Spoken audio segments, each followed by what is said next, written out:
When travelling, there are critical items that you need to take with you. If you're going to remote or unstable regions, there are additional items that might even save your life. We're going to go through these items. We often call it the grab bag or the quick run bag. And we split it into two, the first line of items and the second line of items. The first line of items needs to be on us at all times. Your passport. Do check the expiry date, but also that it's got 3 consecutive blank pages for those stamps. I keep some extra photographs with me because you never know when you might need them. If you have had your passport lost or stolen, keep the police report form because many passports are cloned. You don't want to arrive in a country, your details on that Interpol database, and then you're detained. Do have another form of photo ID. Why not your driving licence? It's small and handy. Here I've got my ticket, my hotel reservation and a letter of invitation. Passport control will want to know why you're in that country. And of course you need your contacts, and what I do is press print on my laptop before I go, staple the contact sheets together, and then I've got all those important telephone numbers. On the health side, keep a record of your vaccinations.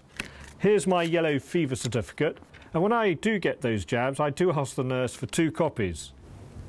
And here I've got my medical insurance and all the telephone numbers. Of course, you need your local cash.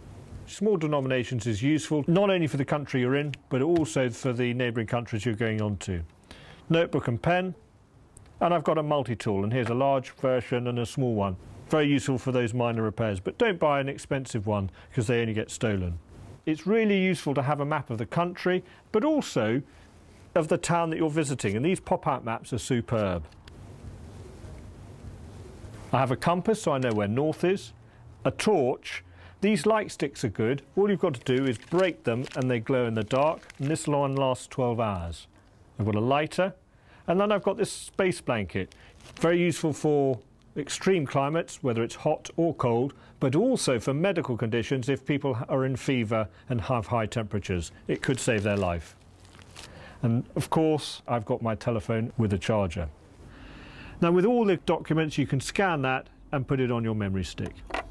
And all of this can fit into that bag. Going on to the second line of items, we've got food and water, which will last for the first 2 to 3 days. Tins are great. And of course, you need your tin opener from your multi-tool, so don't forget that. With water, this isn't enough, but you've got cash, so you can buy it locally. On the clothing side, I've got a waterproof coat. I've also got my hat and my gloves. Even in hot countries, the temperature can drop at night, so it does keep you warm. On the medical side, I have my personal first aid kit, but what's really important is that you've got your personal medications in it, but you need an additional 30% extra for the duration that you'll stay. Here's my communications, my satellite phone, radio. Other items that you may wish to carry, here's a GPS, spare watch, and a little padlock on a cable chain. You can tie your bags around your chair. And all of these items fits into this relatively small bag, and there's even room for your computer, camera and book.